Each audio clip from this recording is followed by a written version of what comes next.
Olá, amigos do Divulgar.net, sou Claudete Moura e estamos fazendo o estudo do Livro dos Médiuns, hoje no capítulo 20 ainda, que fala da influência moral dos médiuns. No programa anterior estávamos falando das questões diversas sobre essa influência moral dos médiuns. E deixamos então algumas questões para esse programa, para terminarmos então essa nossa fala a respeito dessa influência moral dos médiuns. Não há perfeição sobre a Terra, logo não há médium perfeito. Kardec perguntou se existem médiuns perfeitos. E os espíritos falaram, como não há perfeição sobre a Terra, então ninguém que aqui habita é perfeito. Então por isso não existem médiuns perfeitos. Pode haver bons médiuns e ainda assim são muito raros. Então vejam bem, não tem nada a ver esses bons médiuns com aquele que nós falamos que a mediunidade pode se desenvolver não dependendo do desenvolvimento moral. Quando os espíritos estão falando em bons médiuns, e que por sinal são muito raros, segundo o dizer deles, eles estão falando daqueles que mais se aproximam da perfeição. Aqueles cujo desenvolvimento moral já é acentuado, aqueles que contam com a simpatia dos espíritos superiores. E o médium perfeito, diz Kardec, seria aquele que os maus espíritos jamais ousassem fazer uma tentativa de enganar. Os espíritos nem ousariam, se o médium fosse perfeito, nem ousariam fazer alguma tentativa porque eles sabem que não conseguiriam enganar. Então, o melhor é o que, simpatizando somente com os bons espíritos, tem sido enganado menos vezes. Então, aquele médium bom, aquele médium que tem qualidades morais acentuadas, aquele médium que é disciplinado, que trabalha sua mediunidade com Jesus, ele pode ser enganado? Ele pode, mas muito raramente. Menos vezes do que aqueles que não se dedicam totalmente. O outro item, Kardec perguntou assim, se ele simpatiza, se esse médium simpatiza apenas com os bons espíritos, como estes permitem que sejam enganados? Nós estamos falando de bons médiuns, que são muito raros e que simpatizam somente com os bons espíritos. Daí Kardec fala, mas como que eles podem então ser enganados? E os espíritos respondem o seguinte, bons médios são os que, simpatizando-se somente com os bons espíritos, têm sido enganados menos vezes pelos maus. Quer dizer que eles não vão ser enganados, mas eles vão ser enganados menos vezes. E o que quer dizer simpatizar? Porque estão falando, bons médios são que simpatizam com os bons espíritos. E o que seria simpatizar? Seria sintonizar, ter a sintonia com os bons espíritos, afinizar, ter afinidade com os bons espíritos. Então, às vezes os espíritos permitem que os melhores médiuns sejam às vezes enganados, para que exercitem seu julgamento e aprendam a discernir o falso do verdadeiro. Muitas pessoas que são médiuns experientes e às vezes se deixam levar num trabalho mediúnico por algum espírito que os enganam, não que eles tenham intenção de mistificar o médium, mas eles podem naquele momento ter alguma sintonia com esses espíritos e trazerem alguma coisa que não seria uma verdade. É possível que eles sejam enganados. Mas por que, então, que os espíritos permitem que esses médiuns melhores sejam, às vezes, enganados? Para que eles exercitem seu julgamento. Que na hora da comunicação, o médium, ele tem ele pode, na hora, saber se esse espírito é bom, pela aproximação, pela energia, se esse espírito é mau, qual é a finalidade que ele está aí se comunicando. Então, eles exercitam o seu julgamento. Geralmente eles não se deixam enganar, mas eles podem se deixar enganar algumas vezes. E aprendam a discernir o falso do verdadeiro. Então os espíritos superiores deixam, às vezes, que esses médiuns sejam enganados, os bons médiuns, mas para eles aprenderem, para eles ficarem mais vigilantes, para eles exercitarem melhor o seu julgamento na hora que eles vão dar a comunicação e também aprender a separar o falso do verdadeiro, saber quando algo está acontecendo, é verdadeiro ou falso. Bom, quais são as condições para que as palavras dos espíritos superiores nos cheguem sem alteração? É difícil. O médium tem que ser dessa categoria que nós estamos falando, bons médiuns, que são raros. E mesmo os bons médiuns, não é 100% o pensamento do espírito que vem, porque sempre vem revestido de algo do médium.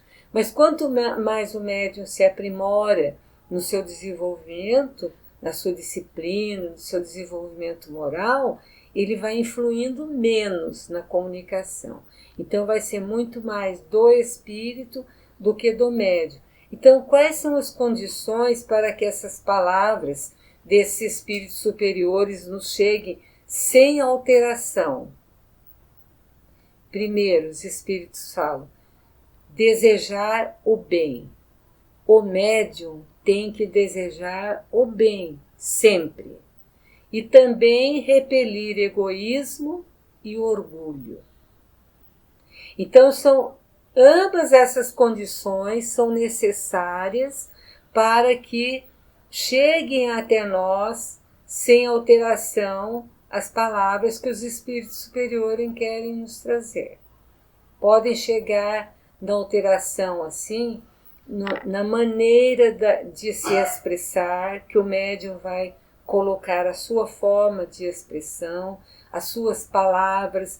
Por isso que às vezes, nessas cartas consoladoras que muitos médiuns trazem para o conforto das pessoas que estão perturbadas pelas perdas de entes queridos, muitas vezes a pessoa que recebe a mensagem fala assim, mas esse fulano não utilizava esse vocabulário. Claro que não. O vocabulário é do médium. Ele passou o pensamento e o médium que vestiu aquele pensamento com as suas palavras. E o médium pode usar uma palavra que aquele espírito nunca usou em vida. Isso não quer dizer que a comunicação não seja verdadeira. Se as pessoas entenderem que o espírito passa o pensamento para o médium.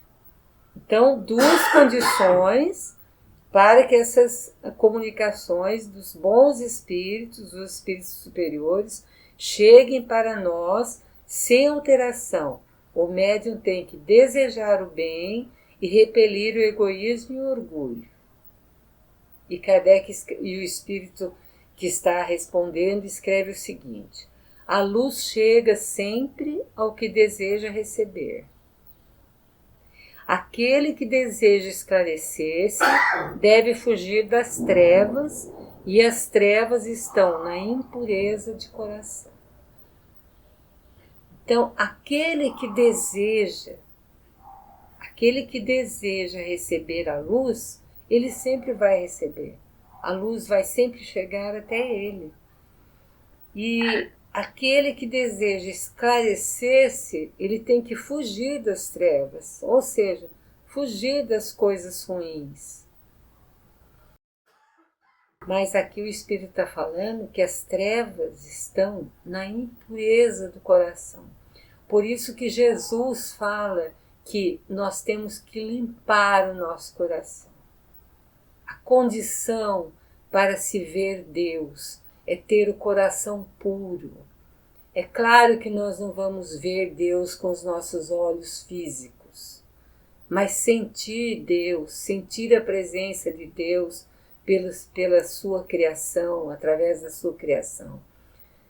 Porque se o nosso coração não estiver limpo e não estiver puro, nós não conseguiremos essa luz tão necessária para banir de nós essas trevas que trazemos ainda dentro de nós. É a história do joio e do trigo. O trigo está crescendo dentro de nós, mas ainda tem o joio, que é aquele mato, que é aquela erva daninha, que às vezes não deixa que o trigo cresça totalmente. Então nós temos que cuidar do trigo, mas também limpar o joio, limpar o terreiro, tirar essas ervas daninhas. É isso que o Espírito quis dizer.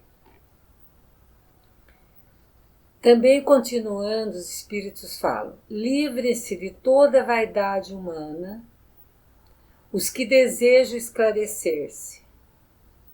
Então, eu quero me esclarecer. O que eu vou fazer em primeiro lugar? Eu vou me livrar da vaidade humana, porque se essa vaidade ficar em mim, eu não vou deixar que esse esclarecimento siga. Eu vou questionar, eu vou ter dúvida. Se eu acho que eu já tenho um conhecimento maior, eu não deixo que chegue até mim o que eu mais necessito, porque eu já tenho aquela vaidade de saber muito. Daí eu vou duvidar de algo que eu ainda preciso ser esclarecido. E outra condição que os Espíritos falam: humilhem a sua razão, submetendo-a à realidade dos fatos ante o poder infinito do Criador. Humilhem a sua razão. Às vezes a gente quer ter razão, mas essa razão não nos traz paz. Eu posso ter razão e não tenho paz. Por isso que muitas pessoas atualmente falam: eu prefiro ter paz do que razão. Porque a paz me dá esse consolo. E a razão, às vezes, pura e simplesmente, não me traz esse consolo. Então, o que eu tenho que fazer com a razão? É claro que a razão é útil e ela sempre vai nos ajudar, mas nós temos que submetê-la à realidade dos fatos ante o poder infinito do Criador. Às vezes nós queremos mudar esses fatos que são reais e nós não verificamos que tudo isso é obra do Criador. Então, aqueles que querem se esclarecer têm que se livrar de toda a vaidade humana e humilhar a sua razão. Herculano Pires fala no rodapé do Livro dos Médiuns, nesse ponto, que humilhar a razão, que é sempre orgulhosa, submetendo-a à realidade dos fatos e reconhecendo a existência de um poder superior. Reconhecendo a existência de um poder que eu não posso ir além. A minha inteligência é humana e eu não vou passar disso. Existe uma inteligência maior do que todas as inteligências. Inteligência suprema, que é Deus. Causa primeira de todas as coisas. É a primeira questão do Livro dos Espíritos. quando Kardec perguntou o que é Deus. E vejam bem, Kardec não perguntou quem é Deus, porque quem vai levar a uma identificação. Quem é fulano de tal? Ah, trabalha em tal lugar, mora em tal lugar, é casado, é solteiro, RG tal, CPF tal. Isso é quem? É identificação. Kardec perguntou o que é Deus? Inteligência suprema, causa primeira de todas as coisas. Então, às vezes, humilhar a razão é nos submetermos a essa inteligência, a essa existência de um poder superior. E é somente assim que nós vamos crescer. Hoje nós estamos terminando nosso programa, já estamos no nosso horário, deixando então para o próximo programa as qualidades morais do médium. Claudete Moura para o divulgar.net.